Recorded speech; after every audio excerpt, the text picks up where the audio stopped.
Denny Hamlin just turned NASCAR's biggest exhibition race into a statement to the entire garage. $1 million on the line. Slight pause. Total chaos everywhere. Slight pause.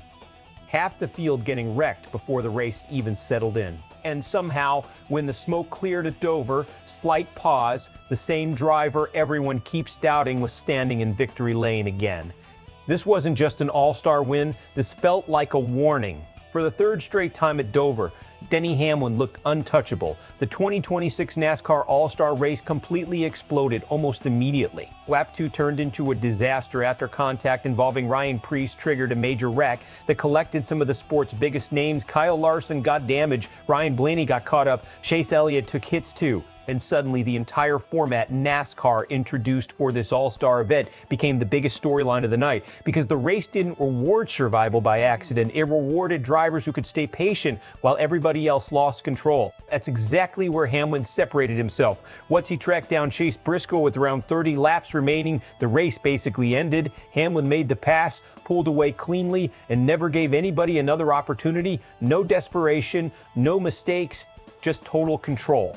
And honestly, that's the scary part for the rest of the Cup Series, because this wasn't some lucky fuel strategy win. This wasn't weather chaos. This wasn't a late restart gamble. Hamlin flat out had the fastest, smartest car on the track. That matters way beyond a non-points exhibition race. Here's why this win carries real weight inside the garage. For years, Hamlin has dealt with the same conversation around his legacy.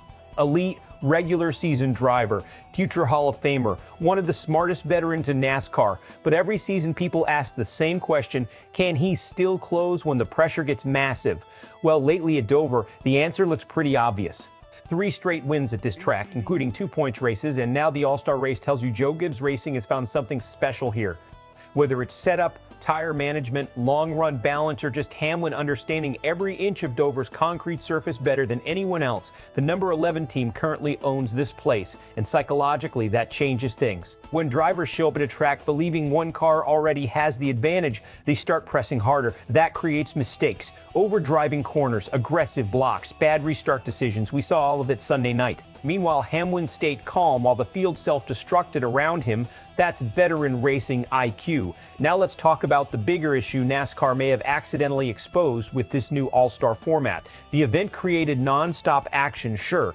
Fans love wrecks, drama, unpredictability. All of that creates headlines. But there's another side to it. When so many locked-in star drivers are destroyed before the race truly develops, it changes the competitive integrity of the event. Fans want intensity, but they also want to see the sport's biggest names actually battling deep into the race. Instead, several contenders became spectators almost instantly. That balance is dangerous for NASCAR, because if the format creates chaos every year but removes the elite drivers too early, eventually teams and fans start questioning whether the event is rewarding talent or just survival. Hamlin surviving that environment actually makes this win more impressive.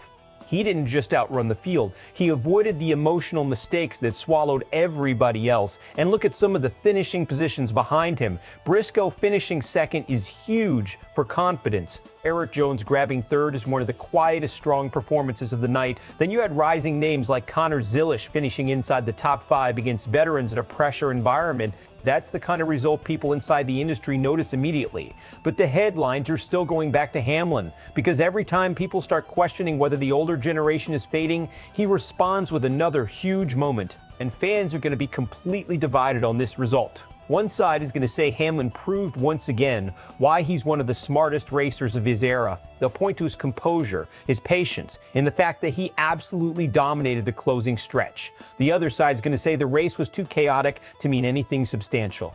Some fans already hate exhibition-style formats that create crash-heavy racing. They'll argue the event became more about attrition than elite competition. But here's the reality. The best drivers usually survive chaos better than everybody else. That's not luck forever.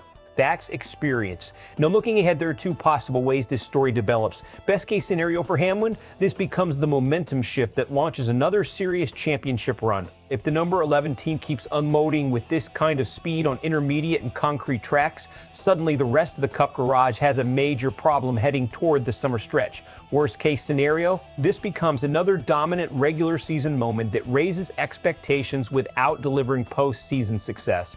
And fair or not, until Hamlin wins a championship, Every big victory will still come with that conversation attached. That pressure is never leaving. But after Sunday night, one thing is impossible to ignore. When the race became absolute chaos, Denny Hamlin looked like the only driver completely in control. So now the question is simple. Did this all-star race prove Hamlin is still the smartest closer in NASCAR, or did the new format turn Dover into pure survival racing? Drop your take in the comments. And if you want more high-impact NASCAR coverage like this every week, subscribe to SportsWire USA.